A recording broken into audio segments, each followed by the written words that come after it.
आणि अशा परलोकाच्या प्रवासाला जाताना आपण जसं एखाद्या पाहुण्याला सोडायला स्टँडवरती जातो आणि त्याला गाडीत बसून देतो आणि टाटा करतो, बुवा तुझे शुभेच्छा, तुझ्या प्रवासाला सुखरूप हो प्रवास तुमचा. तसा जीवनाचा प्रवास देहांतानंतर मोक्ष मार्गाला जाणारा हा रस्ता आणि त्याचा हा थांबा आहे.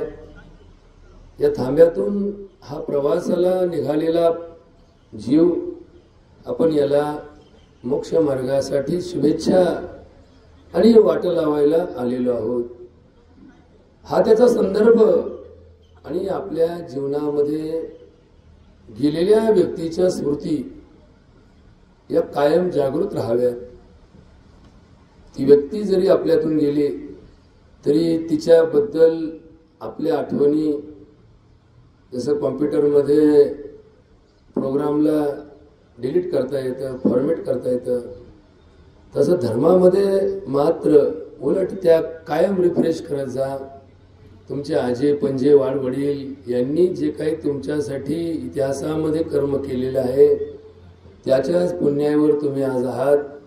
आणि म्हणून 10वाच काय, 13वाच काय, मासिक श्राद्धच काय, वर्ष श्राद्धच काय, पिढ्यानपिढ्याच्या वाडवडिलांसाठी आपण पितर पंधरवाडा ठेवतो आणि त्यांचे उपकार सदैव रिफ्रेश करतो. जसं कॉम्प्युटरवरती मोबाईलवरती प्रोग्राम नेहमी रिफ्रेश करत राहिलं की तो प्रोग्राम तसाच सेव राहतो. तसा हा एक कार्यातला पहिला विधी, दशक्रिया विधी.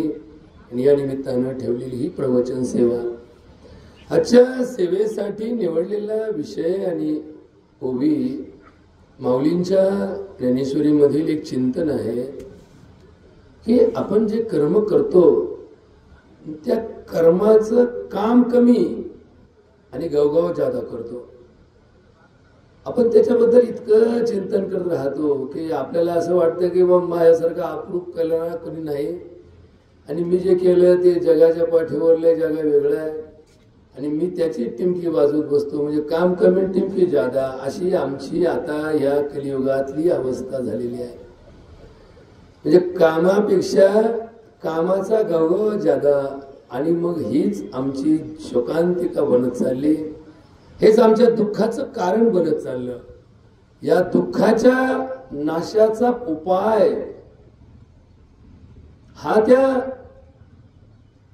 पुढच्या येणाऱ्या नियोजनात नसून वर्तमान काळात आमच्या कर्माविषयीच्या भावना हा त्याचा मूळ गाभा आहे. आणि म्हणून एक छोटीशी ओवी माऊलींची संदेशपर की ज्यामध्ये एक दृष्टांत दिलेला आहे आणि एक सिद्धांत दिलेला आहे. माऊली म्हणतात, तो कर्म करी सकळे परी कर्म बंधान आकळे, जैसे न सिंपे जळी जळे पद्मपत्र. हंगेश्वराच्या या पावन भूमीमध्ये आपण सगळेजण भक्त गण, शिवगण, वैष्णव, पांडुरंगाचे सगळे अनुयायी आज आपण इथे जमलेलो आहोत. आणि हा सिद्धांत आपल्या जीवनात उतरला पाहिजे. नुसतं ऐकून सांगून जग बदलणार नाही. सांगितल्याने कोणी सुधारलं नाही आणि ऐकणाऱ्याने कधी त्याच्यातला विचार सुधारण्यासाठी असतो हे कधी समजून घेतलं नाही. म्हणून तर परमार्थाची वाट लागली. इथं फक्त पाळ्या घालायचं काम चालू आहे, नुसतं रोटा मारायचं काम चालू आहे. पाभार कोणीच हाकीत नाही. आणि परमार्थात जोपर्यंत तुम्ही पाभार हाकीत नाही तोपर्यंत इथे उगवणार काय? काही उगवणार नाही. कुणी सुधारणार नाही, कुणीच खरं बोलणार नाही, कुणीच चांगलं वागणार नाही, कुणीच लोकांना त्रास द्यायचं थांबणार नाही, कुणीच आपला स्वार्थ सोडणार नाही. आणि म्हणून स्वार्थ सोडायचा असेल तर परमार्थाचं बी रोवावं लागेल. स्वार्थ सोडायचा असेल तर सत्यावर आधारित जीवन जगावं लागेल. आणि म्हणून जर आमच्या सगळ्या समाजामध्ये भेदभाव टाळायचा असेल तर भक्ती हा एकमेव मार्ग आहे. पंढरपूरच्या पांडुरंगाच्या प्रवासाला निघालेल्या आमच्या दिंड्या यामध्ये जात पात धर्म पक्ष पंथ याचा भेद अजिबात नाही. आता थोडा लहान मोठेपणाचा भेद अजून कमी होणं गरजेचं आहे. की महाराज मोठा आणि त्याचा अनुयायी छोटा, ही जी आमच्याकडं इकडे घोटाळा घालून ठेवलेला आहे ना, हा बंद करणं गरजेचं आहे. मोठं कोणीच नाही, आम्ही सगळे कोण आहे? विष्णुमय जग, वैष्णवांचा धर्म, भेदा भेद भ्रम अमंगळ. ऐकाची तुम्ही भक्त भागवत, कराल जे हित सत्य करा. कुणाही जीवाचा न घडो मत्सर, वर्म सर्वेश्वर पूजनाचे. तुका म्हणे एका देहीचे अवयव, सुख दुःख जीव भोग पावे. आम्ही दिंड्यालाही याद्या करून ठेवले, ही याची दिंडी, या महाराजाची दिंडी, या महाराज चालवतो, चालक मालक. म्हणजे मालक राहिला तिकडे वरती ना, आपणच मधल्यामध्ये चालक मालक चालू झालो. याच्यामुळे काय झालं? परमार्थात अहंकाराची उत्पत्ती झाली. आणि नामदेव महाराज म्हणतात, अहंकाराचा वारा न लागो राजसा, माझिया विष्णुदासा भाविकाशी. तर भाविकांना जर एकदा का अहंकार चिटकला तर सगळ्यात डेंजर काम आहे. म्हणजे त्याच्यासारखं डेंजर जगात काही नाही. एक वेळ एखाद्या भामट्याला अहंकार लागला तर त्याचा अहंकार संपवणं सोपं आहे, पण एखाद्या वारकऱ्याला अहंकार चिटकला ना वारीचा, तर त्याच्यासारखं दुर्दैव जगात नाही. माऊली या ओवीमध्ये म्हणतात, तो कर्म करी सकळे, परी कर्म बंधन आकळे. आता याचा अर्थ काय? याचा अर्थ तुम्ही आम्ही जीवनामध्ये जन्माला आल्यानंतर, समज आल्यानंतर, आपल्या वयाच्या बाल्यावस्थेत संपल्यानंतर, जबाबदारीने नागरिक म्हणून जेव्हा आपण जगतो ना, त्यावेळेस जे जे काम आपल्या वाट्याला येतं ना, आई म्हणून, बाप म्हणून, गावचा पुढारी म्हणून, घरचा चालक म्हणून, मजूर म्हणून, नोकरदार म्हणून, व्यापारी म्हणून, डॉक्टर म्हणून, वकील म्हणून, पुढारी म्हणून, जे जे काम तुमच्या वाट्याला आलं बाबा, मग ते तुमच्या कर्माने आलं, तुमच्या धर्माने आलं, कर्म धर्म संयोगाने आलं, योगायोगाने आलं, मेहनतीने आलं, नशिबाने आलं, कशाने का होईना, जे काम तुमच्या वाट्याला आलं ते करणं तुमचा धर्म आहे. ते करणं तुमचा धर्म आहे, ते केलंच पाहिजे. मग ते पैसा करता टाळू नका, नफ्या करता टाळू नका, उत्पन्न करता टाळू नका, तोट्या करता टाळू नका. ते काम तुम्ही केलंच पाहिजे. तो कर्म करी सकळे, पण कर्म बंधन आकळे. आता हे फार गडबड बरं का, इथं सगळा घोटाळा. याच्यासाठीचे प्रवचन आज आपण शोधण्याचा प्रयत्न करूयात. मी काय हुशार आहे असं नाहीये, पण एक चिंतनाची बाजू, थोडीशी दिशा. जसं एखादा शिक्षक एखादी गोष्ट नवीन शिकवायला गेला की मुलांना ती नवीन असते, पण ती शिकवण्याची त्याची पद्धत अशी असते की त्या मुलांना ते आपल्या रोजच्या अभ्यासातलीच गोष्ट असल्यासारखं जाणवतं. आणि हे जाणून देणं ज्या शिक्षकाने करून दाखवलं, तो शिक्षक सगळ्यात श्रेष्ठ असतो.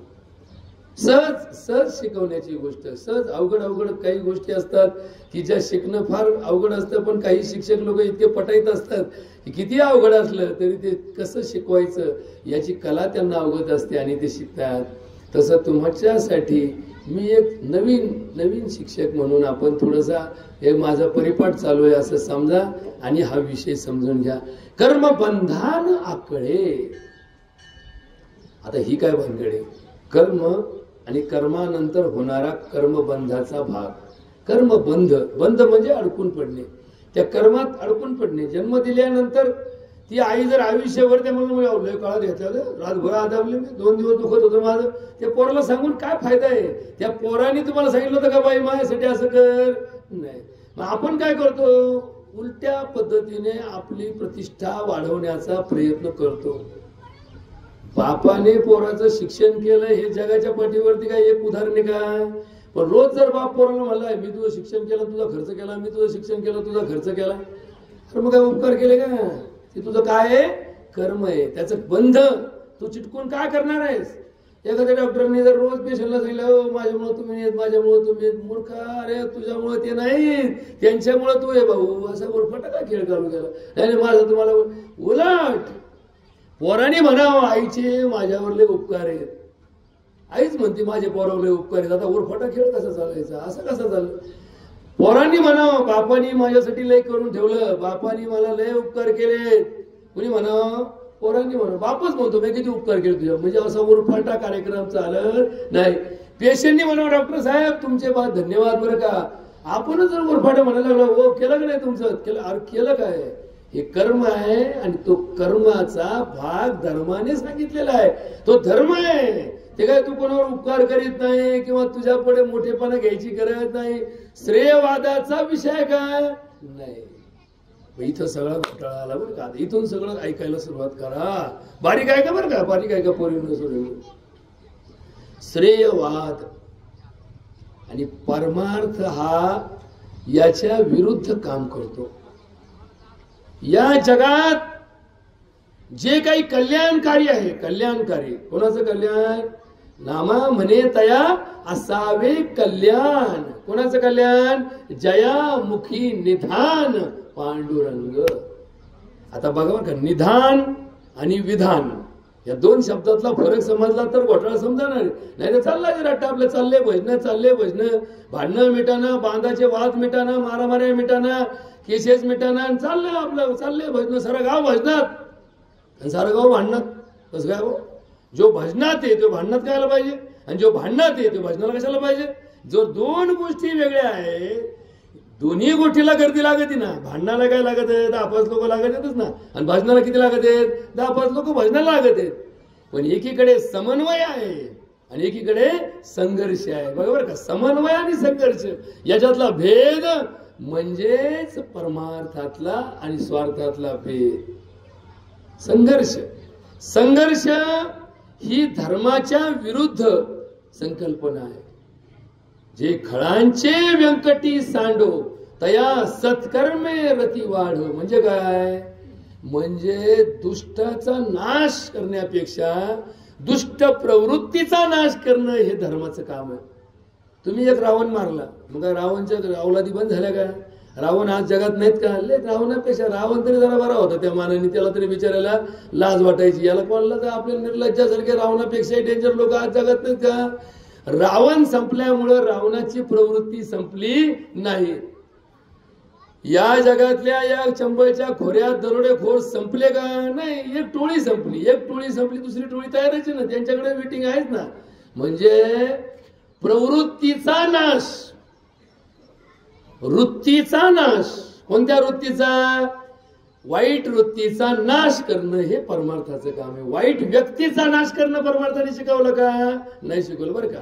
म्हणून तर सगळ्यात मोठा प्रश्न तुम्हाला सांगतो, संत श्रेष्ठ का देव श्रेष्ठ. बरं का, आता ह्याचं उत्तर थोडं शोधा बरं का. आपण कुठं चाललो, एकादशीला जवळ आली ना एकादशी. संत श्रेष्ठ का देव श्रेष्ठ.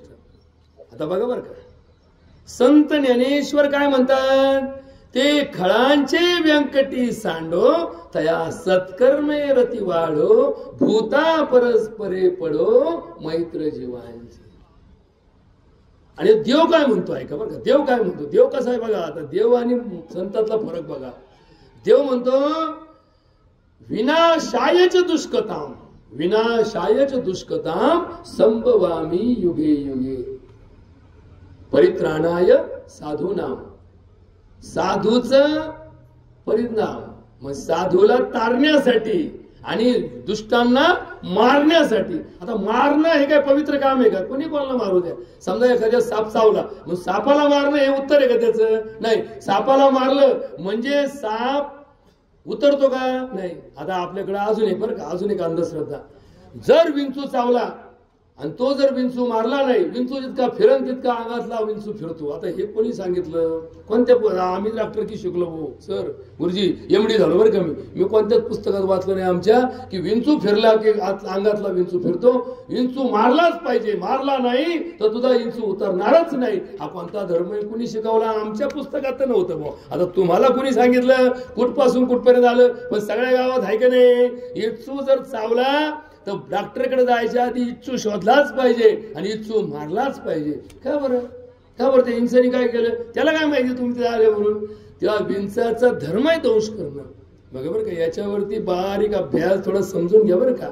एकनाथ महाराजांचं एक दृष्टांताचं उदाहरण आहे.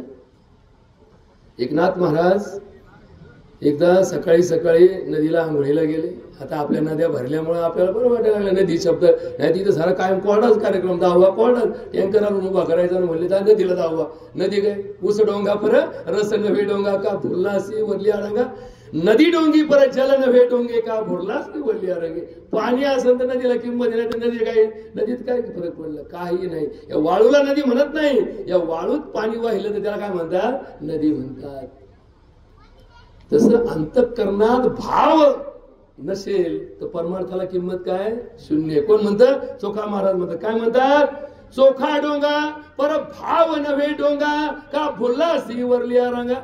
हे आम्ही सगळं अवतार घेऊन बसलो ना असे जसं काय आम्ही पांडुरंगाला असं म्हणजे पांडुरंगाला पटवायला निघाल तसं नाही का. एखाद्या नवीन मुलगीला दाखवायला नवरदेव आला का तो सजवतो न्हाव्याकडे जाऊन दाढी बिडी चकाचक करून येतो. रोज असाच येतो पोमलात पारोसा रातची 12 झोपतो सकाळी 10ला उठवतो. पण त्या दिवशी मग पोरगी पाहायला जायची असेल तर चकाचक. तसं आपण पांडुरंगाकडे चाललो म्हणजे पांडुरंग आपल्याला दाखवायला आलाय आणि आपल्याला पसंत पडला तर बरं आहे असं म्हणून आपण अवतार सजवून चाललो. टिळे टोपी माळा देवाचे गवाळे वागवी आगळे पोटासाठी गोसाव्याच्या रूपे हेरी परनारी त्याचे अंतरी काम लोभ कीर्तनाचे वेळी रडे पडे लोळे प्रेमी विना डोळे गळताती तुका म्हणे ऐसे मायेचे मैंद त्यांचे पाशी गोविंद नाही नाही नाही नाही. हे आमच्यासारख्या अशा अवतार्य त्याला गोविंद असो का नाही. गोविंद कोणाकडे गोविंद जातावर जाणाऱ्या जनाबाईकडे. जनाबाईनी का सजवलं का आपला जनाबाईनी कधी झुली घातल्या का नाही. मग जनाबाईकडे गोविंद आहे आणि नामदेवाला नामदेव असं चालायचा. देवकाला वाटायचं नामदेव देवाच्या लय जवळ आहे देवाच्या लय जवळ आहे. पण नामदेवाकडे देव कधी ढुकून तरी पाहत होता का नाही. नामदेवाचा अहंकार नामदेवाला जवळ देवाच्या कधी येऊ दिला नाही. देवाचे खेटून एकदम देवासंग रोज हिंडणारा नामदेव पण देव नामदेवाकडे ढुकूनही पाहत नव्हतं. खरंय का नाही सर खरंय. म्हणून तर नामदेवाची पायरी झाली ना. काय म्हणले नामदेव महाराज की बाबा माझ्या आयुष्यात अहंकाराने मला संपवला. अहंकारामुळं देवाला मी कधी समजू शकलो नाही आणि देवाचा मी कधी होऊ शकलो नाही. माझं पाप माझ्या आयुष्यातलं सगळ्यात मोठं प्रायश्चित्त एकच करा मी गेल्यानंतर देवाच्या दारात मला पुरा येणारा प्रत्येक वारकरी माझ्या मढ्यावर माझ्या समाधीवर पाय देऊन गेला पाहिजे. म्हणजे मी पाय द्यायच्या लायकीच आहे असं कोण म्हणलं नामदेव महाराज म्हणतात. म्हणून त्या पायरीला काय म्हणतात नामदेव पायरी म्हणतात. आता नामदेव तर इतका तर नालायक नव्हता आपल्या इतकं. आपण त्याच्यापेक्षा किती डेंजर आहे. घरी जाऊन डोळे झाकून एकदा आपली नालायकपणे आठवा मग आपल्याला कळेल की आपण किती भामटे आहोत आपण किती चोटे आहोत. जो आपल्या सज्जनपणाच्या टिमक्या वाजवणाऱ्या माणसा आयुष्यात तुला परमार्थ करायचा असेल तर सकाळी उठल्या उठल्या देवासमोर दर्शन घेताना डोळे झाकून सत्य शोध की तू किती भामटाय तू किती चोट्टाय तू किती लोकांना फसवलं तू किती लोकांना गंडा घातला किती लोकांना त्रास दिला किती वेळा खोटं बोलला एकदा आठव. म्हणून तो सांगितलं ना एखाद्याला इथू चावला की तो 100 खोटे झाले का इथू चावत. आता त्याच्याकडे काय रेकॉर्ड आहे का त्याच्याकडे काय ऑनलाईन मेसेज आहे. पण याचा अर्थ काय विंचूत चावणं खोटं बोलणाऱ्या माणसाचं खोटं थांबवण्याचा उपाय आहे. लक्षात ठेवा की बाबा इच्छू चावणं किती डेंजर असतं. मग डॉक्टरकडे आला साप चावला तर डॉक्टरकडे औषध आहे सापाचा उपचार आहे. इच्छाला काय इच्छाला बोट भुलवायचं सध्या बोटाला चावला की बोट भुलवायचं किती घंटे 2 घंट्यानंतर परत फाटफाट फाटफाट चालू झाली फटफट तिची. तो म्हणतो कोणतरी भेटला असून चढवणारा. आता चढवणाराही कुठे जगात नाही आणि उतरवणाराही जगात नाही. मग उतरतो कसा अहो त्याला असा ठोकायचा की त्याला तिकडच्या झिंजिऱ्या इतक्या आल्या पाहिजे का इकडचा कार्यक्रम संपला पाहिजे. जसं ते आमच्याकडे पहिल्या मोडके बसवणारे होते ना आमचे पाटील होते वळे पाटील होते बघा आमच्या इसळ्यामध्ये होते. ते काय करायचे बसवायला गेला तोंडात ठेवून द्यायचे चोळूस तर तिकडे झटका ठेवून द्यायचे. म्हणजे भूल कशी द्यायची अशी भूल द्यायची का त्या भुली तिकडचा कार्यक्रम करायचा. आता आम्ही काय करतो अख्खी भूल देतो आमची भूल का फुकाट आहे. आता ती फुकाट होती आता ती फुकाट परमार्थिक होते. आम्ही भामटे आम्हाला प्रत्येकाला काय लागतो माल लागतो. फक्त प्रत्येकाला तुम्ही गुंतले तुमच्या वाटोळ्यातच आमचं काय आहे कल्याण आहे. बघा बरं का कल्याण कसं ते एखाद्याचं भांडण झालंच नाही तर वकील काय खात्यान त्यांना काय कुपनाव धान्य भेटेल का नाही भेटायचं. मग जोकाचं त्रास हा आमच्या कल्याणाचा मार्ग आहे. लोकांचं दुखणं आमच्या कल्याणाचा मार्ग आहे. आणि म्हणून तर नाही का असं काही काही वेळेस म्हणलं जातं बरं का. एका हायवेला पंक्चरचं दुकान होतं आणि पंक्चरच्या दुकानाला गिऱ्हाईक नव्हतं. आता तो खायला माग झाला त्याला एकाने आयडिया सांगितली काय झाला इथून 3 किलोमीटर वरती ना खेळ टाकून ठेवला. खेळ टाकले काय करायचं, एखादा तरी कुतन ते खेळत, एखादा गुतला पंक्चर झाला की तिथून पुढे काय पहिलं कोणा दुकान लागत, तोच लागत, चौकशी करीत करीत करीत येईन तुझ्याकडं. मग हळूहळू आला की पंक्चर काढायचं काम करायचं, आणि पंक्चर काढून झालं की खेळा काढायचा आणि परत तोच खेळा तिकडे नेऊन टाकायचा. आता असा उरफाटा उद्योग तुम्हाला वाटतं काय जगात चालत नाही? नीट ऐकून घ्या बरं का, नीट ऐकून घ्या. ही सगळी आपली कलियुगातली अवलाद म्हणायला देवाच्या नावाने परमार्थ करतोय, अंतःकरणात मात्र याचा पूर्ण स्वार्थ दडलेला आहे. याला प्रत्येकाला वाटतं मला काहीतरी मिळालं पाहिजे, मला काहीतरी मिळालं पाहिजे. प्रत्येकाचा एकच विचार, मिळेल का हो मला धन. आणि त्याच्यातही आता नवीन पिढी काय, फुकटचे मिळाल्यावर कशाला हाणतोय कोण घन. पहिले घन मारायचे लोक, घन आणायचे, रोजनी जायचे, कष्ट करायचे, घाम गाळायचे, तेव्हा दिवसभर कष्ट करून किती रुपये. आमच्या 72च्या दुष्काळात हे जेव्हा तळे नाळा बडिंग केले ना, 4 आणे रोज होता. किती होता? 4 आणे रोज, सुकडीची पुडी आणि पाण्याचा एक तांब्या, एवढं दिवसभरात भेटायचं. पण लोकांनी आनंदाने प्रामाणिकपणे तळे केले का नाही? डोक्यावर केले ना. आज मस्ती लावून सुद्धा लवकर होणार नाही एवढं काम लोकांनी 72 मध्ये केलं, आणि ते करताना अत्यंत प्रामाणिकपणे काम केलं.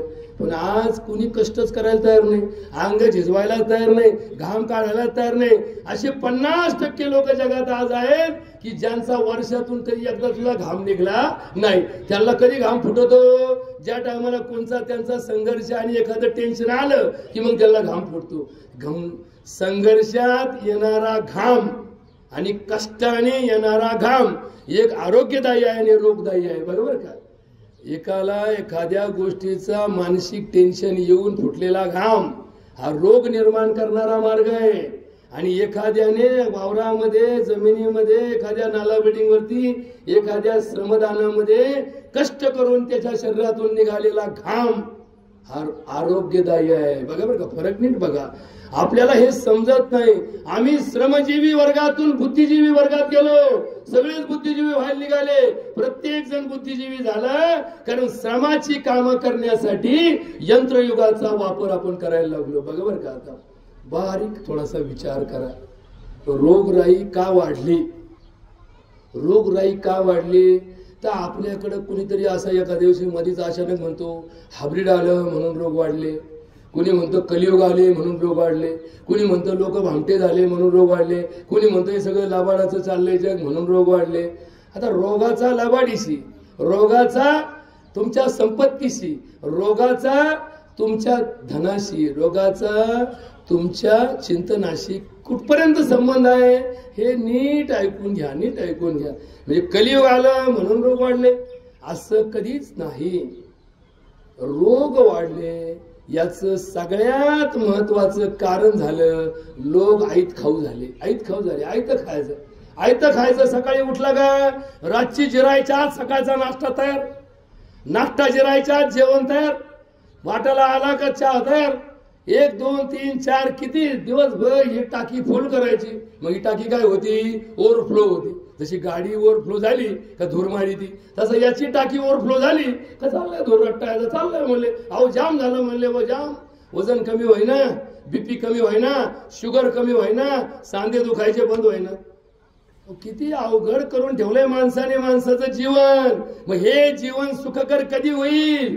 कधी गुडघेदुखी थांबल? कधी डायबिटीस बंद होतील? कधी बीपी बंद होईल? कधी अटॅक यायचं प्रमाण कमी होईल? एकच करावं लागेल, एकच करावं लागेल. आम्हाला दिवसातून किमान 2 तास कष्ट करावे लागतील आणि घाम गाळावा लागेल. घाम गाळवल्याशिवाय रोग हटणार नाही. ताप आल्यानंतर डॉक्टर गोळी देतो, बरोबर का? ताप आल्यानंतर डॉक्टर काय देतो?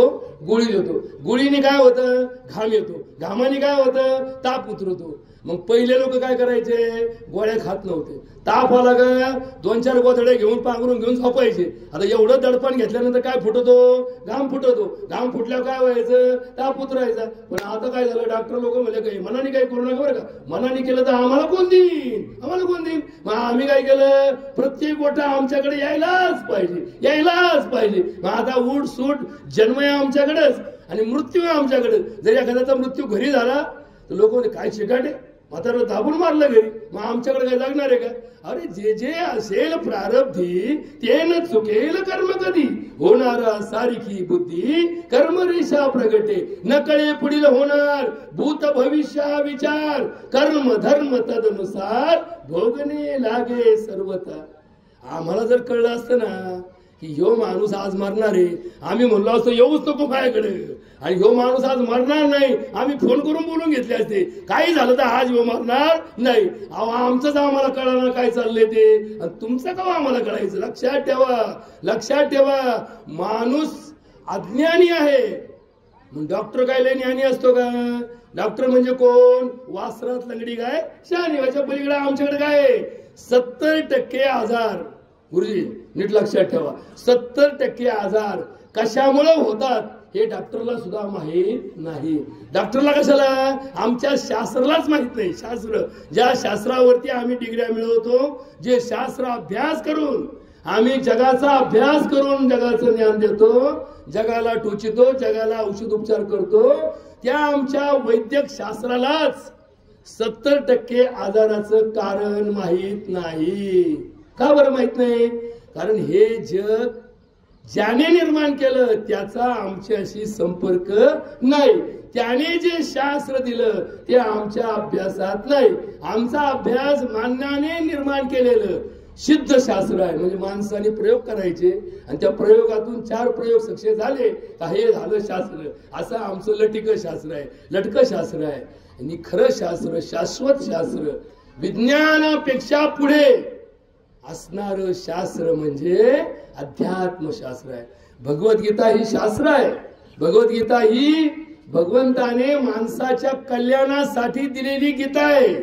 प्रत्येक डॉक्टरने जर भगवद्गीतेचा अभ्यास केला ना तर डॉक्टरला सत्य समजायला वेळ लागणार नाही. कारण भगवद्गीतेमध्ये प्रत्येक जीवनाचा प्रत्येक मार्ग कोणत्या दिशेने आणि कोणत्या अवस्थेतून जातो हे शिकवण्याचा अभ्यास सांगितलेला आहे. म्हणून तर सांगितलं ना, गीता नव्हे पारायणासी, वाचता वाट जावी जनासी, समूळ बदलवी जीवनासी, मनी घेता अर्थ तिचा.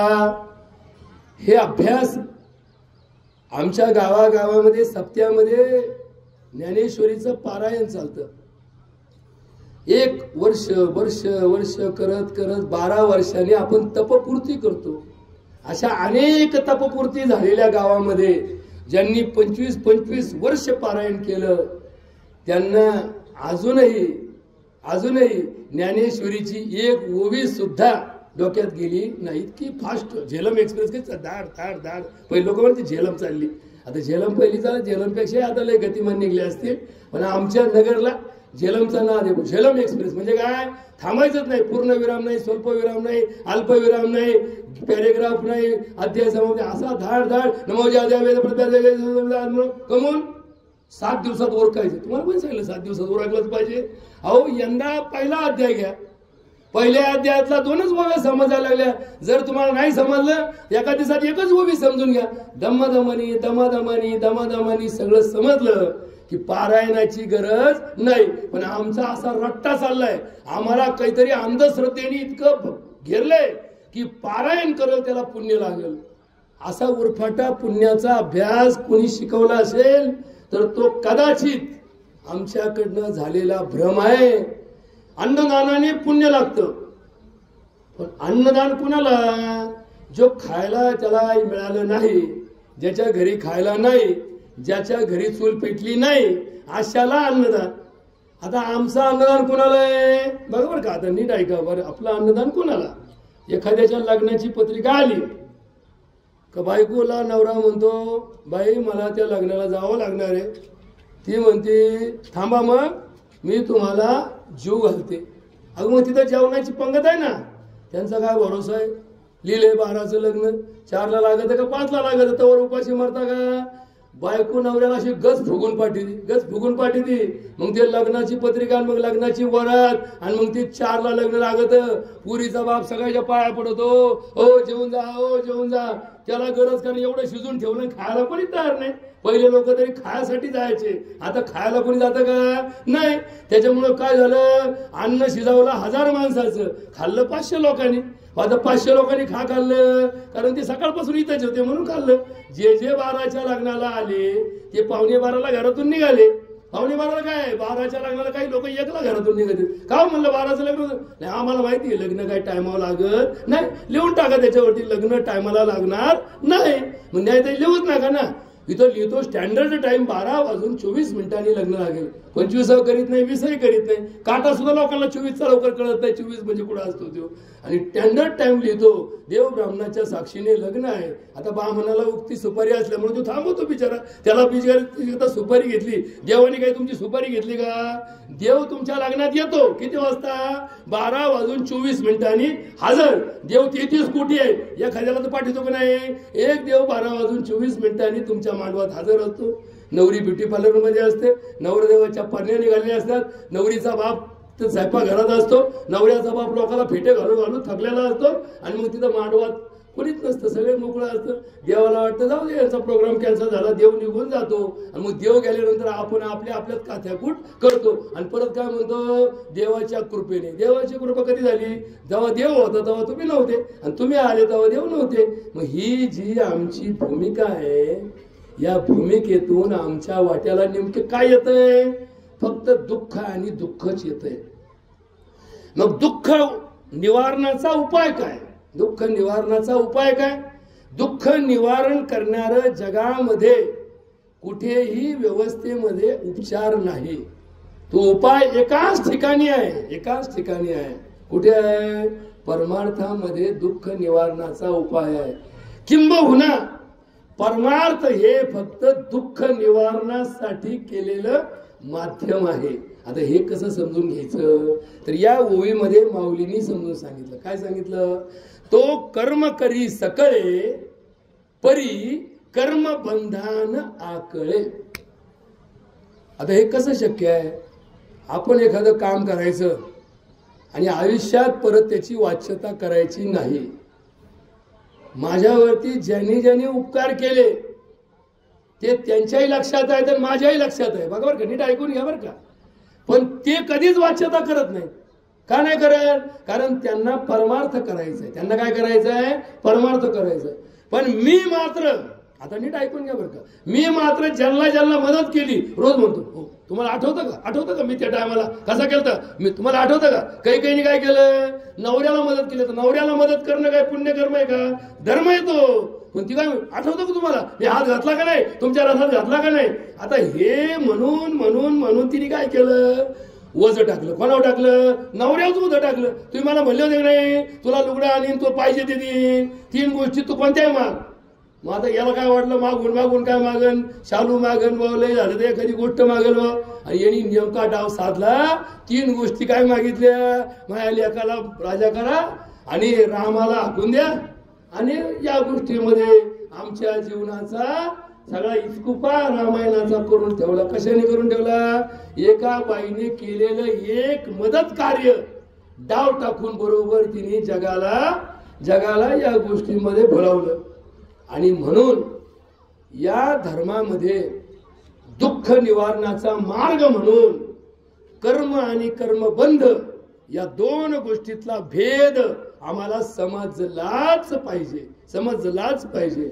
आम्ही जे करतो ते उपकाराच्या भाषेमध्ये कधीही कुणी वाच्यता करता कामा नये. कसं? या ओवीमध्ये दृष्टांत दिला. बघा बरं का, नीट ऐकून घ्या, बारीक ऐकून घ्या. फार सोपा विषय आहे पण आमच्या डोक्यातून गेलेला आहे. आम्ही या गोष्टीकडे आता कधीही लक्ष दिलं नाही. आणि ही छोटीशी चूक आमच्या प्रवासातली जीवनातली घोडचूक होऊन बसली. काय सांगितलं? जैसे न सिंपे जळी जळे पद्मपत्र. आता हे दृष्टांत तुम्हाला समजून सांगतो. पाण्यामध्ये वाढणारं कमळाचं झाड. आता जर तुम्ही या झाडाची फांदी तोडली आणि पाण्यात टाकली, काय होईल? 2-4 दिवसांनी सडन. तिचे पानं सडतील, फांदी सडन, काही दिवसांनी लाकूड सडन. त्याचा काय सुटल? वास सुटल. का? कारण ती एक कर्बोदकामधली फर्मेंटेशन, त्याला इंग्लिशमध्ये फर्मेंटेशन म्हणतात, मराठीमध्ये सडण्याची प्रक्रिया आहे. आणि सडल्यानंतर काय तयार होतं? जगात सडून तयार होणारी एकच गोष्ट आहे. बरं का, आता नीट ऐका बरं का, जी सडून तयार होते. जगात एकच गोष्ट आहे की जिची उत्पत्ती सडल्यानंतर होते ती म्हणजे दारू. आणि म्हणून जगात दारू कधी सडत नाही, कारण ती तयारच झाली सडून, ती काय सडायची आता परत. म्हणून जगात प्रत्येकाला मुदत आहे. औषधाची गोळी जर बाजारातून आणली ना, तिला एक्सपायरी डेट असते का 2 वर्षानंतर ही गोळी काम करणार नाही. माणूस जन्माला आला ना त्याला एक्सपायरी डेट असते, पण जगात दारू अशी गोष्ट आहे की जिला एक्सपायरी डेट नसते. का नसते? कारण ती निर्माणच अशातून झालेली आहे की त्याच्या पलीकडे काही शिल्लक राहिलं नाही. आणि म्हणून या झाडाचं पान पाण्यात पडलं तर सडणार आहे, पण पाण्यात निर्माण झालेलं कमळाचं पान, कमळाचं झाड पाण्यातच असतं, कमळाचं फक्त फूलवर असतं. बरोबर का, कमळाचं फक्त फूलवर असतं. पाण्यात आयुष्यभर काय राहतं? पान मुळं काय राहतात? आयुष्यभर पाण्यातच राहतात.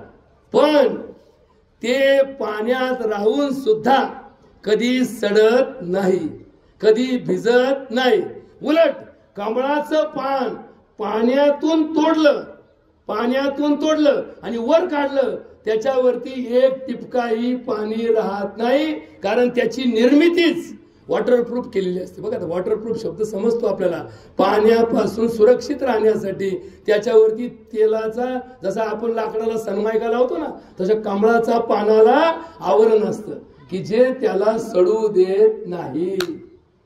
मग आता आम्ही सगळे सडके, बरोबर का, आता बघा बरं का, सडके कशाने?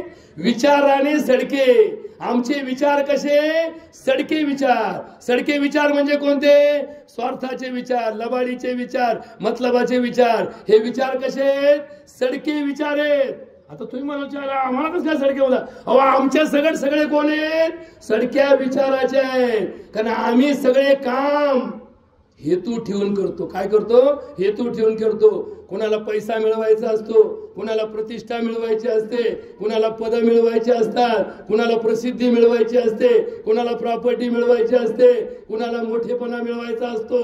म्हणून आम्ही काय करतो? प्रत्येक गोष्ट करतो.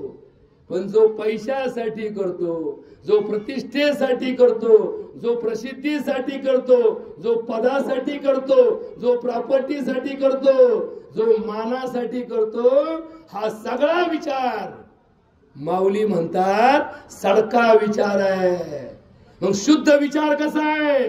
माऊली आपल्या ओवीमध्ये सांगतात, आम्ही समस्त ही विचारिले तव ऐसेची हे मनाले, ये न सांडीजे तुवा आपुले वीत कर्म, परी कर्मफली आसन धरावी, कुकर्मी संगती न व्हावी, ते सत्क्रियाची आचरावी.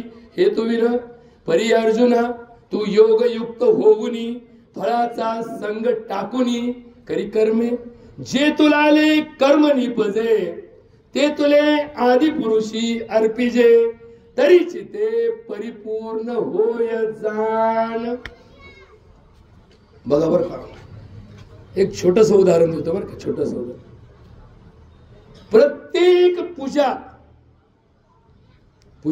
आपण करतो ना, पूजा कुणी सत्यनारायणाची पूजा करतं, कुणी नवचंडीची पूजा करतं, कुणी षोडोपचार पूजा करतं, कुणी पंचोपचार पूजा करतं. आता याच्यातही जसं दवाखान्यामध्ये जनरल वॉर्ड असतो, पेशंट रूम असते, आयसीयू असतं, व्हेंटिलेटर असतं ना, तसं परमार्थामध्ये सुद्धा सगळी सोय बरं का. म्हणजे आयसीयू मध्ये जर एखाद्याला पूजा करायची असेल तर परमार्थामध्ये षोडोपचार पूजा आहे, थोडक्यात भागवायची असेल तर पंचोपचार पूजा आहे, त्याच्यापेक्षाही थोडक्यात करायची असेल तर अभिषेक आहे, त्याच्यापेक्षाही थोडक्यात करायची असेल तर दर्शन आहे, त्याच्यापेक्षाही थोडक्यात करायचे असेल तर मुखदर्शन आहे, त्याच्यापेक्षाही थोडक्यात करायचे असेल तर कळसाचं दर्शन आहे, त्याच्यापेक्षाही थोडक्यात करायचं असेल तर सूर्यनमस्कार करायचे, त्याच्यापेक्षाही थोडक्यात करायचं असेल तर डोळे झाकून स्मरण करायचंय. इतकी भक्ती मार्ग सोपा करून ठेवला, इतका सोपा करून ठेवला. 9 भक्ती मार्ग आहेत ना. किती मार्ग आहेत? 9 भक्ती मार्ग आहेत. कोणते कोणते? श्रवणम, कीर्तनम, पादसेवनम, विष्णू स्मरणम, अर्चनम, वंदनम, दास्यम, सख्यम, आत्मनिवेदनात 9 भक्ती मार्ग आणि आचरण. कोणी कुठेही भक्ती करू द्या, या 9च्या बाहेर भक्ती का नाही. कोणाची भक्ती या 9च्या बाहेर ठरत नाही. मग तुम्ही अन्नदान केलं काय? तुम्ही भजन केलं काय? तुम्ही पायवाऱ्यात गेले काय? किंवा तुम्ही डोळे झाकून चिंतन केलं काय आणि तुम्ही डोळे झाकून देवाचं स्मरण केलं काय, या सगळ्या मार्गाला किती भक्ती मार्ग आहेत? 9-10 भक्ती मार्ग आहे. आणि मग हे 9 भक्ती मार्ग आणि आमचा जीवन मार्ग यांचा मेळ का बसत नाही? याचं उत्तर एका ठिकाणी भगवान कृष्णाने भगवद्गीतेमध्ये दिलं. सर्व धर्मान् परित्यज्य मामेव शरणं व्रज अहम त्वाम सर्व पापेभ्यो मोक्षयिष्यामि. बघा बरं का, कोण म्हणतं? भगवान कृष्ण म्हणतो. कोणाला म्हणतो? अर्जुनाला म्हणतो. अर्जुन कोण? इथं बसलेले सगळे माझ्या सगळं कोण आहेत? अर्जुन आहे. बाई असू गडी असू, कोणी आम्ही? अर्जुन आहोत. आम्ही कोण आहोत? आत्माधारी जीव आहोत. आम्हाला आत्मा आहे म्हणून आम्ही सजीव आहोत. आणि प्रत्येक सजीव कोण आहे? अर्जुन आहे. हे लक्षात ठेवा बरं का. आणि प्रत्येक परमात्मा कोण आहे? कृष्ण आहे. परमात्मा कोण? कृष्ण. आम्ही कोण? आत्मधारी. मग प्रत्येक अर्जुनाला काय सांगितलं? आम्हाला काय सांगितलं भगवंतानी? सर्व धर्मान् परित्यज्य मामेव शरणं व्रज. तुम्ही सर्व धर्माचा त्याग करा आणि कुणाला शरण या? भगवंताला शरण जा. भगवंताला शरण जा. तुम्ही जर मला शरण आलात तर मी सर्व पापाच्या पासून तुमची काय करेल? मुक्ती करेल. तुम्हाला सुटका करेल. तुम्हाला सोडून देईन. निर्दोष सोडून देईन. निर्दोष. कोण म्हणतं? भगवंत म्हणतो. आता नीट ऐकून घ्या. आता भगवद्गीतेमध्ये जे सांगितलं ना, तुकाराम महाराजांनी फार छोटं उदाहरण दिलं बरं का. विषय तो त्यांचा झाला नारायण.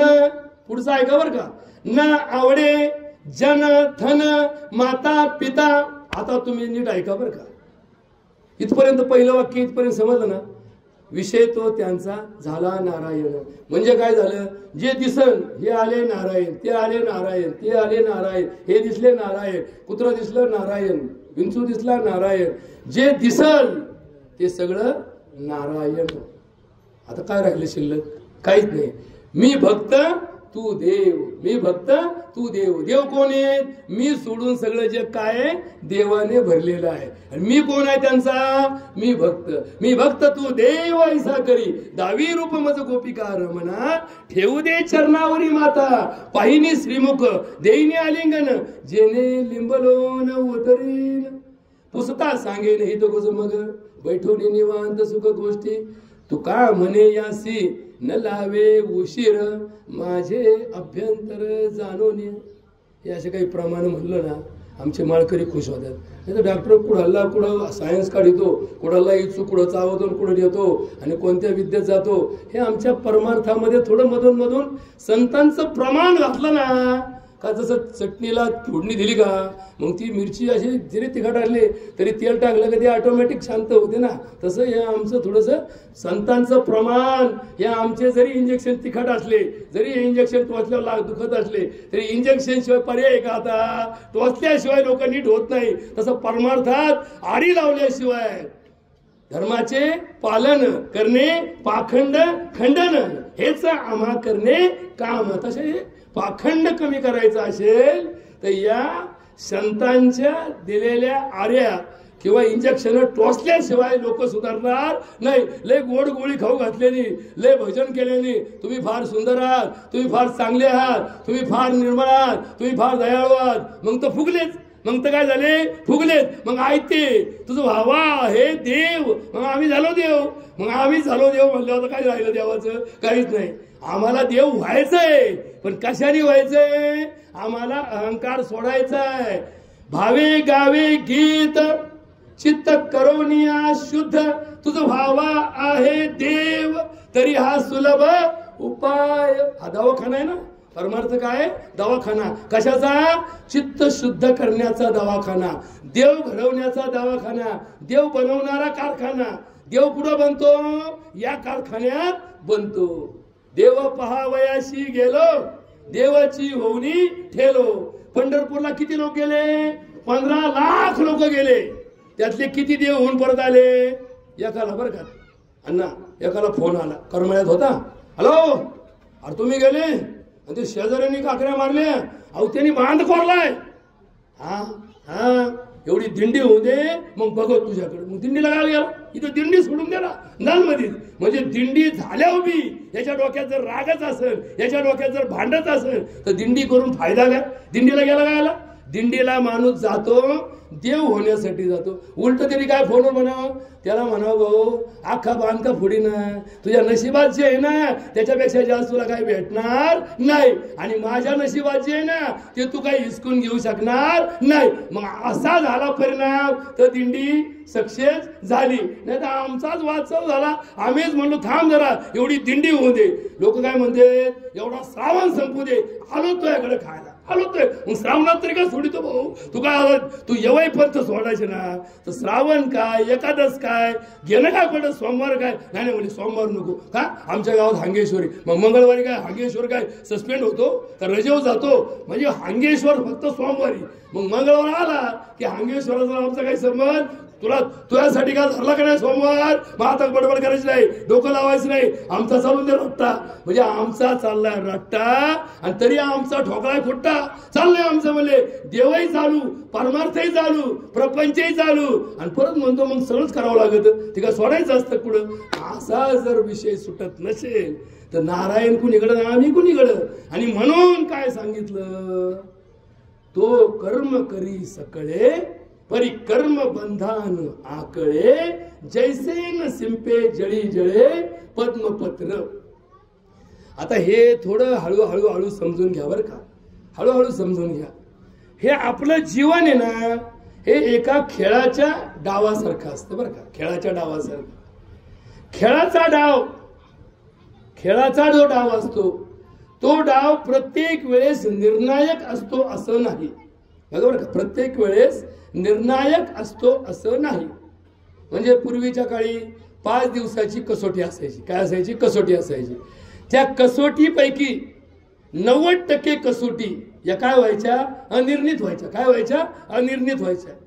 का बरं अनिर्णित व्हायच्या, त्या 5 दिवसामध्ये किती डाव संपूर्ण व्हायचे, 4 डाव संपले पाहिजेत. म्हणजे ज्याने पहिल्यांदा बॅटिंग घेतली त्याचा डाव संपला पाहिजे, ज्याची बॉलिंग होती त्याचा डाव संपला पाहिजे, मग ज्याची पहिली बॅटिंग होती त्याची तिसऱ्या खेपेला तिसऱ्यांदा दुसरी बॅटिंग येते, आणि मग चौथी. असे 4 गडी, म्हणजे 10 चौक 40 गडी बाद झाल्याशिवाय सामन्याचा निर्णय होत नव्हता.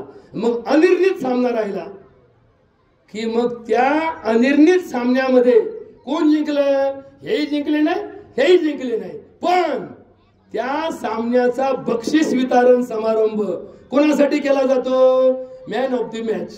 या मॅच मध्ये सर्वोत्कृष्ट खेळाडू कोण, या मॅच मध्ये सर्वोत्कृष्ट फलंदाज कोण, या मॅच मध्ये सर्वोत्कृष्ट गोलंदाज कोण, या मॅच मध्ये सर्वोत्कृष्ट क्षेत्ररक्षक कोण. बरोबर आहे की नाही. तसा आमच्या जीवनाचा सामना काय आहे, अनिर्णित सामना आहे.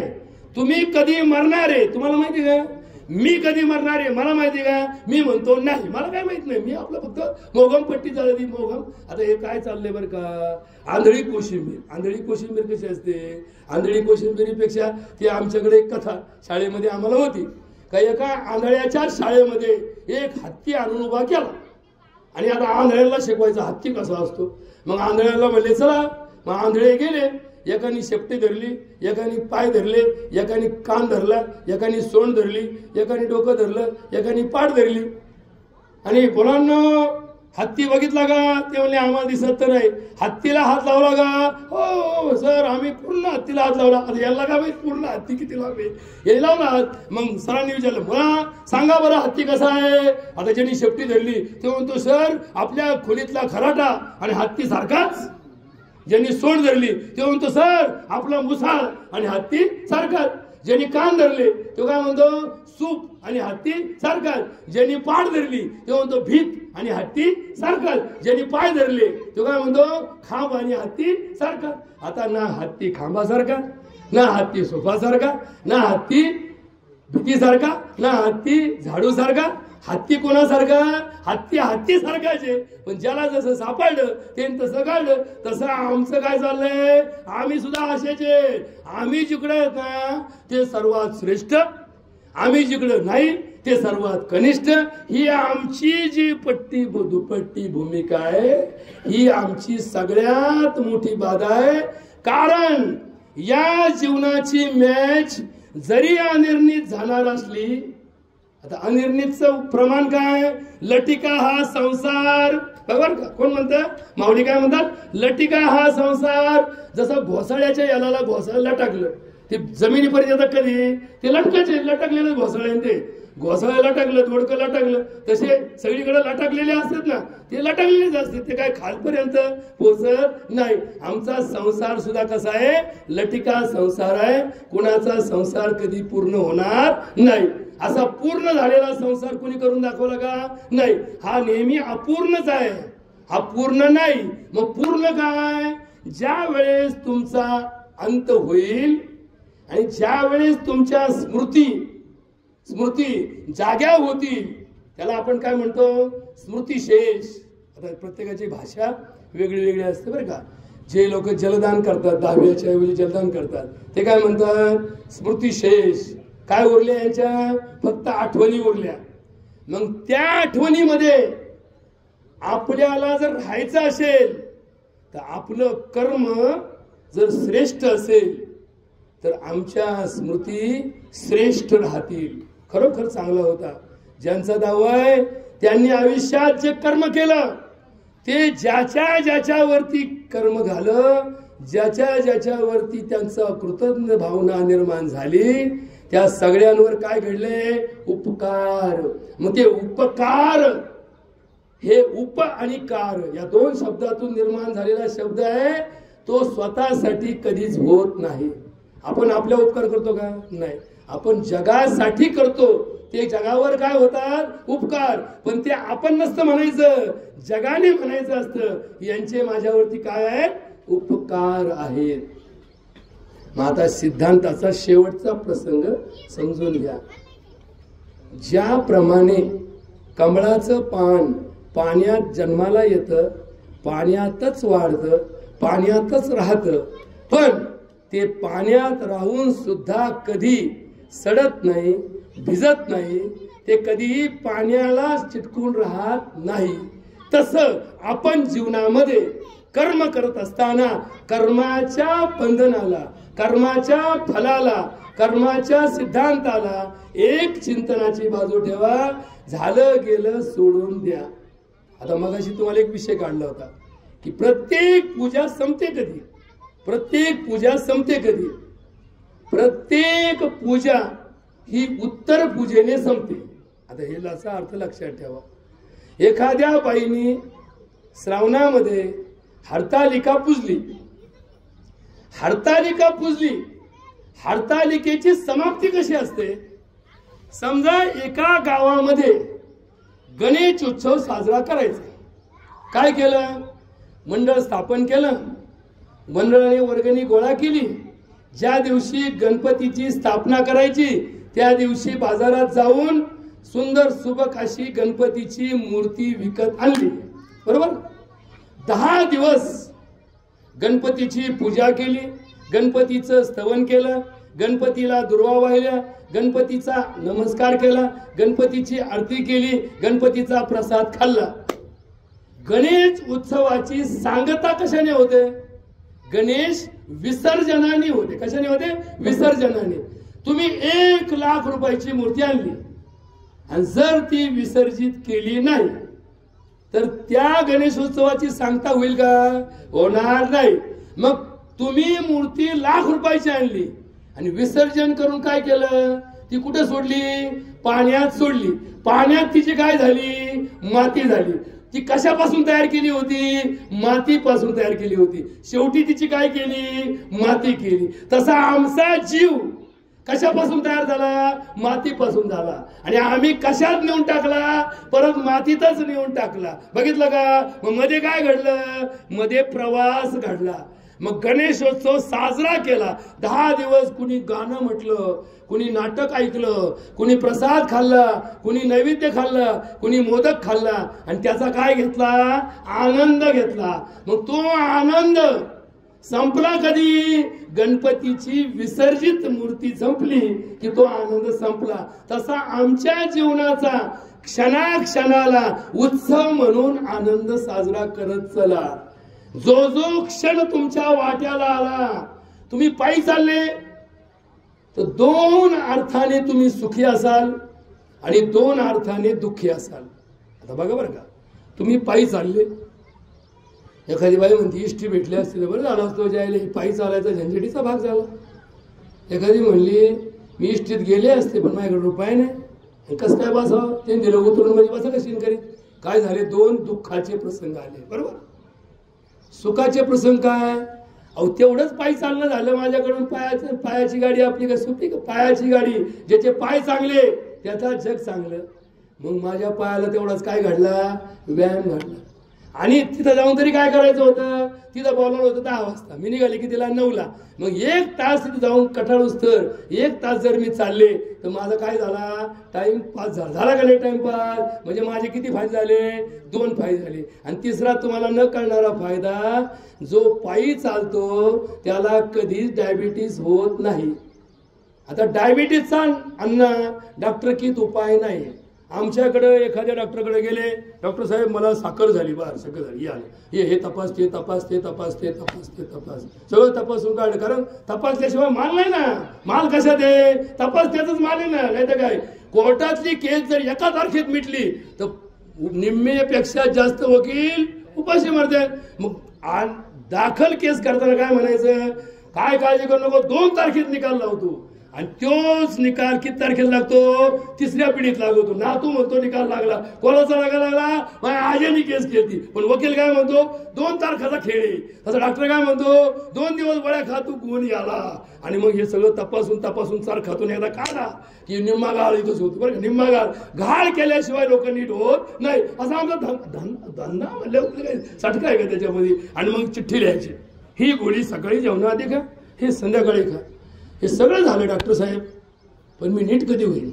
नीट डायबिटीसमध्ये तू ज्या दिवशी मरशील त्या दिवशी तू नीट होशील. मग गोळ्या किती दिवस खायच्या? तुला मरुस्तर गोळ्या खावा लागतील, आणि जर उरल्या तर निवदाला आणून ठेवावं लागतील, म्हणजे कावळा शिवर. असा तर आमचा कार्यक्रम चालला. आणि मग याचा उपाय काय केला? याचा उपाय काय? डायबिटीसच्या माणसाने नीट ऐकून घ्या, डायबिटीसचा वेदामध्ये उपाय लिहिला. डायबिटीस झालेल्या माणसाने घाबरायचं नाही. डायबिटीस हा रोग नाही. रोग नाही, मी सांगतो, सिद्ध करून सांगतो, डायबिटीस हा रोग नाही. तुम्हाला कुणी काही चुत्या बनवीन, डायबिटीसनी काही होत नाही. डायबिटीसनी कुणी मरत नाही. मी लिहून देतो तुम्हाला आज या व्यासपीठावरून, या व्यासाच्या गादीवरून सांगतो, डायबिटीस हा रोग नाही. त्याला इंग्लिशमध्ये आमच्या शास्त्रामध्ये काय म्हणतात? Lifestyle disorder. काय म्हणतात? Lifestyle disorder. डायबिटीस का होतो? वेदाने सांगितलं, अस्या सुखम स्वप्न सुखम दधिनी नवान्न पानम गुडवैकृतम चम प्रमेह हेतू कफकृच्च सर्वम. आता नीट ऐका बरं घ्यायचो, याची फोड करी तू. फोड केल्याशिवाय लोणचं अख्ख्या कायऱ्या टाकून कोणी लोणचं घातलं का? नाही. त्याची काय केली? फोड केली. तशी याची फोड करतो बरं का. तुमच्या फायद्याचं आहे. तुमचे 2 रुपये वाचायचेत ना, म्हणून सांगतो. मला 2 रुपये देऊ नका, पण तुमचे 2 रुपये वाचवा, एवढंच माझं म्हणणं आहे. काय सांगितलं? आशा सुखम. जो खाण्याचं सुख आयुष्यभर करीत असतो त्याला हळूहळू डायबिटीस होतच असतो. का? कारण लोड येतो. कशावर लोड येतो? आपल्या स्वादुपिंडावर. आपल्या पोटामध्ये जसं तुमच्या गावात महादेवाची पिंड आहे, त्याच महादेवाच्या पिंडीच्या आकाराची पिंड आपल्या देहामध्ये आहे. तिचं नाव आहे स्वादुपिंड. काय पिंड? स्वादुपिंड. जे जे गोड तुम्ही खाता त्यातलं जे कामाला येतं ते तुम्ही वापरता.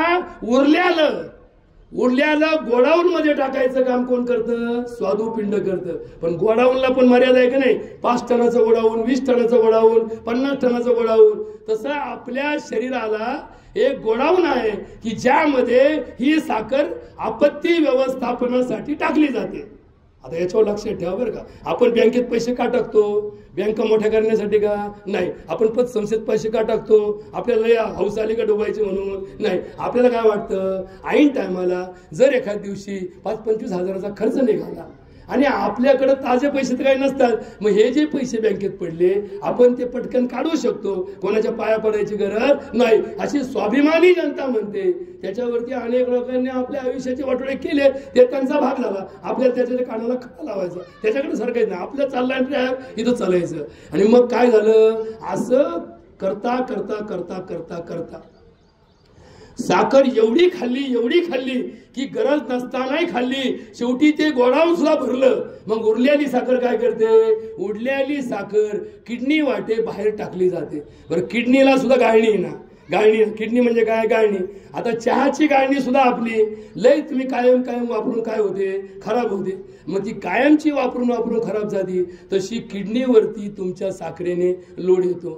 तुमच्या साखरेने तुमची साखर रक्तामध्ये वाढली की ज्याच्या ठिकाणी गोड आहे, सडण्याची प्रक्रिया सगळ्यात लवकर चालू होते. कशाची प्रक्रिया, सडण्याची प्रक्रिया लवकर चालू होते. म्हणजे डायबिटीस वाला मेला आणि बिगर डायबिटीस वाला मेला, तर बिगर डायबिटीस वाल्याचा 3 दिवसांनी वास सुटतो, डायबिटीस वाल्याचा दुसऱ्या दिवशी वास सुटतो. बिगर डायबिटीसला जखम झाली आणि डायबिटीसला जखम झाली, डायबिटीस वाल्याची जखम 100% सडणार आहे आणि बिगर डायबिटीस वाल्याची जखम डॉक्टरकडे न येता नीट होणार आहे. नुसती कोरकुंडी सोडली तर नीट होती, पण माल सोडायचं नाही. मग या धनुर्वाद घ्या, टोचा बस फिटफाट कार्यक्रम झाला. कार्यक्रमाबद्दल बोलत नाही, शेवटी सांगतो हे अस्या सुखम, ज्याला खाण्याचं सुख लागलं त्याला डायबिटीस होऊ शकतो. स्वप्न सुखम, जो कवा झोपतो, कधी बघा झोपतो, डुकल्या खातो, कायम झोपतो, कायम दुपारी पाहिलं अरे काय झोपलो, गाडीत झोपलो, कायम झोपतो. जो झोपतो त्याला काय होतो, डायबिटीस होतो. म्हणून डायबिटीस ज्याला नको असेल त्यांनी झोपेचं प्रमाण कमी करा, खाण्याचं प्रमाण कमी करा. अस्या सुखम स्वप्न सुखम दधीने. दहीजन्य पदार्थ, दह्याची निर्मिती कशाने होते, दूध नासून काय तयार होतं, दही तयार होतं. जे नासून तयार झालं ते कसं असतं, नासक असतं. म्हणून दहीजन्य पदार्थ खाऊ नका. आता आजकाल आम्ही पनीर पनीर पनीर पनीर म्हणतो ना, हे पनीर याचे इतकं वाटोळं करणारं जगातलं दुसरं पदार्थ नाही. तुम्ही दुधापासून खवा तयार करा, दुधापासून बासुंदी तयार करा, दुधापासून केलेली बासुंदी 1 किलो खा, दुधापासून तयार केलेला खवा 2 किलो खा. पण दह्याचा 1 ग्लास दही तुमच्या आयुष्यामध्ये 8 रोग निर्माण करू शकतो. मग दह्याच्या ऐवजी का खा, दह्यापासून लोणी काढा. मंथुनी नवनीता तैसे घे अनंता, वाया तू व्यर्थ न घाली. म्हणे का सांगितलं, दही खाऊ नका, दह्याला घुसळा, मंथन करा आणि मंथन करून लोणी खा आणि मंथन करून ताक प्या. ताक आणि लोणी बाधत नाही, पण दही बाधल्याशिवाय राहत नाही. वेदात सांगितलं दधीनी. नवान्न पानम. आता इथं घोटाळा आहे बरं का गुरुजी, इथं नीट ऐकून घ्या अण्णा. पूर्वी आपल्याकडे नव्याची पुनव साजरी करायची. का बरं करायची नव्याची पुनव, नवीन धान्य घरात आलं की पुनव यायची. त्या पुनवाला काय म्हणायचो, नव्याची पुनव म्हणायचो. मग ती नव्याची पुनव का करायची, नवीन धान्य त्या दिवशीपासून सुरू करायचं का, नाही. नवीन धान्य आल्यानंतर नव्याच्या पुनवाचा स्वयंपाक काय असतो, पूर्णाचा असतो का, नाही. नव्याच्या पुनवाला नवीन धान्याच्या घुगऱ्या शिजवायच्या. ज्वारीची घुगरी, गव्हाची घुगरी, हरभऱ्याची घुगऱ्या, या घुगऱ्या शिजवायच्या. 4 भगुले घ्यायचे. 4 पिकं केले ना तुम्ही, 4 भगुले घ्यायचे. 4 भगुल्यामध्ये 4 पदार्थ शिजवायचे आणि जे शिजल ते खाण्यायोग्य समजायचं, जे शिजणार नाही ते खाण्यायोग्य नाही.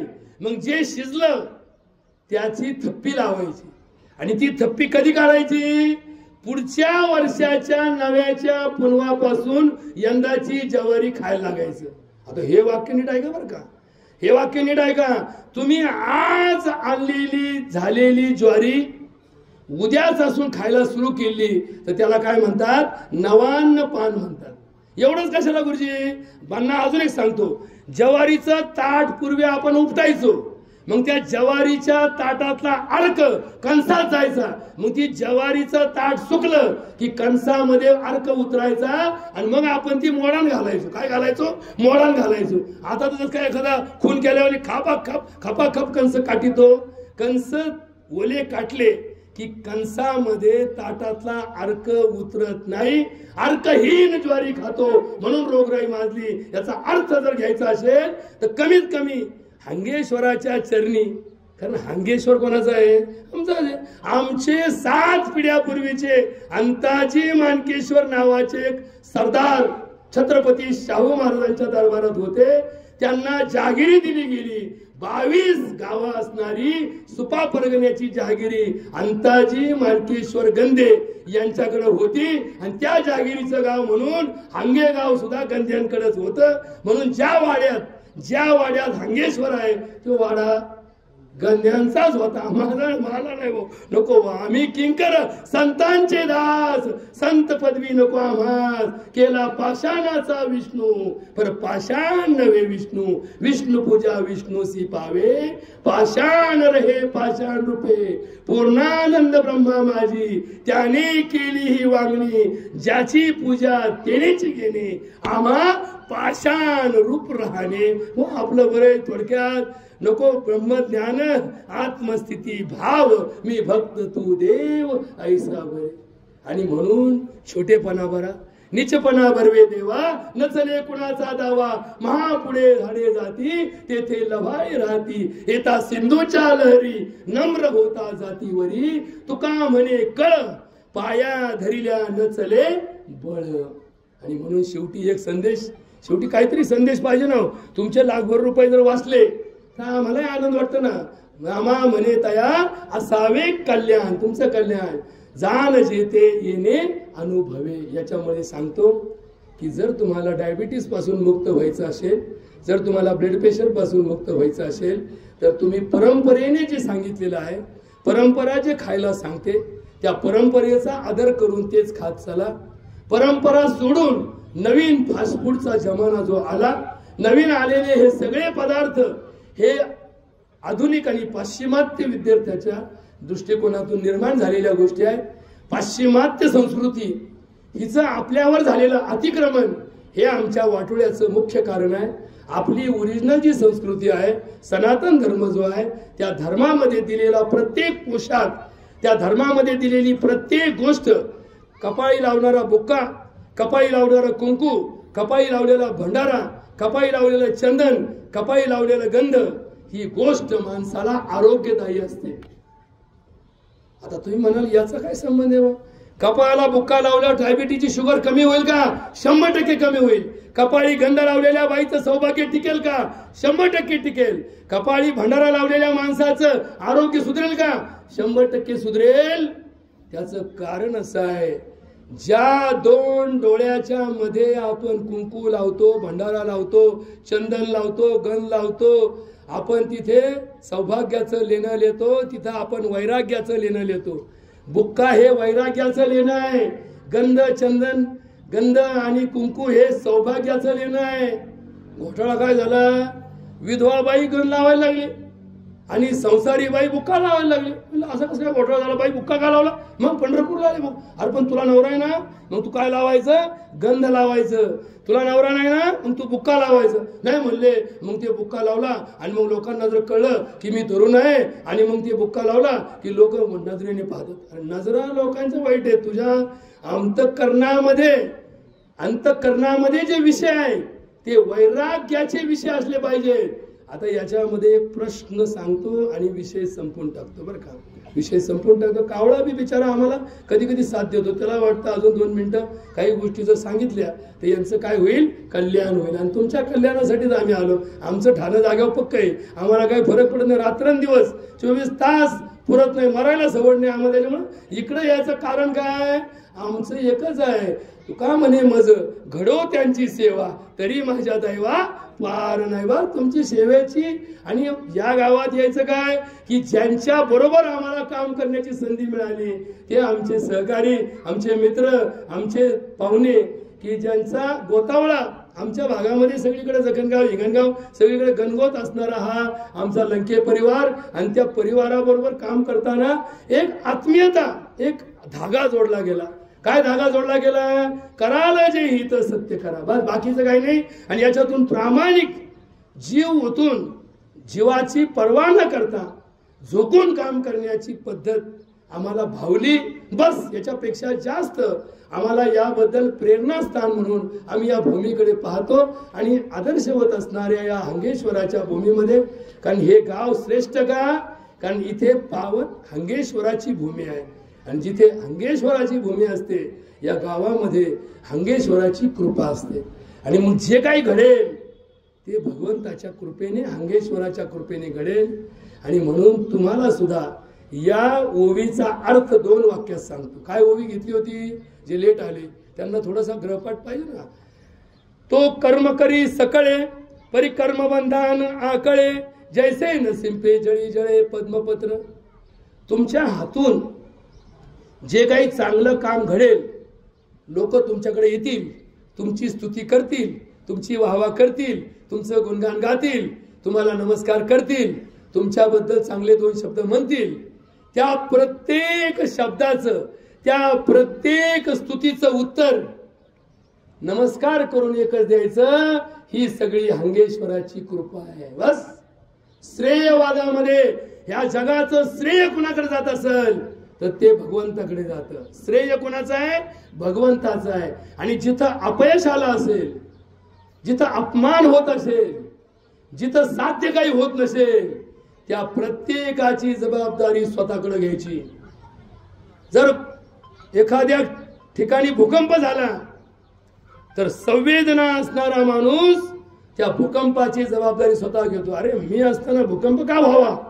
का? कारण संवेदनेमध्ये प्रत्येक अपयशाची जबाबदारी स्वतःकडे असली पाहिजे. दुर्दैवाने समाजामध्ये प्रत्येक यशाचं श्रेय आपण घेतो आणि प्रत्येक अपयशाचं खापर दुसऱ्याच्या माथी मारतो. हा सगळ्यात मोठा अधर्म आहे. हे लक्षात ठेवा. यश भगवंताकडे द्या, अपयश स्वतःकडे घ्या.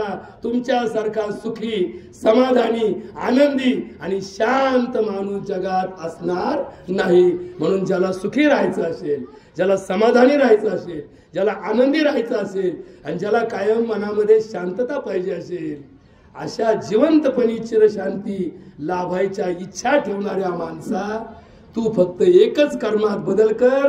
कुणाची चूक झाली तर त्याला माफ करत जा आणि तुझी चूक झाली तर मोठ्या मनाने माफीला मागायला घाबरू नको. या 2 कारणाने जगाची निर्मिती झाली आणि म्हणून झालेली सेवा